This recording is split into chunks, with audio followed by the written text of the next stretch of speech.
אנחנו ממשיכים עם המהלך שלנו איך לעבור את החבלי משיח בצורה הכי טובה ואפילו נעימה.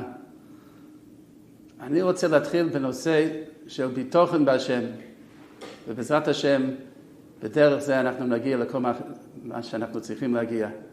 למה ביטחון בהשם? לפני כן אמרתי תורה, גמילת חסודים, שבס. האמת היא שהשורש של הכל זה ביטחון בהשם.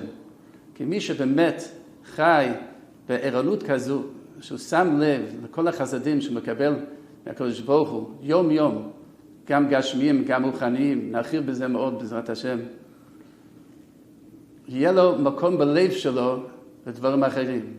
אם הלב שלנו תפוס עם פחדים ודברים כאלו, אין לנו ראש ללמוד ואין לו כוח בנפש לדאוג לאחרים. אבל ברגע שבן אדם חי עם ביטחון בהשם, שמרגיש הכל בשליטתו של הקדוש ברוך הוא, אנחנו בידיים טובות של הקדוש ברוך הוא, אז ברוך השם יש לי מה שאני צריך, ומילא יש לי מקום לדאוג לאחרים, יש לי מקום ללמוד תורה. וכל המשפחה ביחד עובדים בהרמוניה מיוחדת בצורה כזו. יש עוד נקודה, שכאמור, החבלי משיח זה לידה ממצב שנוצר על ידי חורבן בית המקדש. כולנו יודעים שחורבן בית המקדש קרה בגלל שנאת חינם. אבל הגאון אומר חידוש, הוא אומר שנאת חינם נובע מזה שאין לנו ביטחון בהשם. חסר בביטחון בהשם נגיד. בן אדם שבאמת בוטח, שהקדוש ברוך הוא דואג לו, יש לו את הכל, אין מקום לקנא.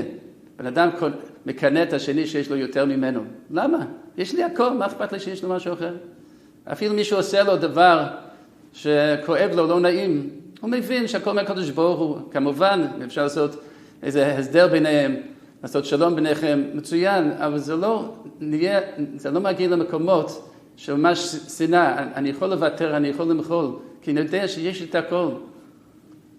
אז ממילא, הדבר שהכי נחוץ להביא אותנו לגאולה, לתקן את מה שהביא אותנו לתוך הגולס הזה. אז ודאי, הנקודה של ביטחון, זה א' ב' מה שאנחנו צריכים. אז בעזרת השם אנחנו, כאמור, נעבוד ביחד על זה, ואנחנו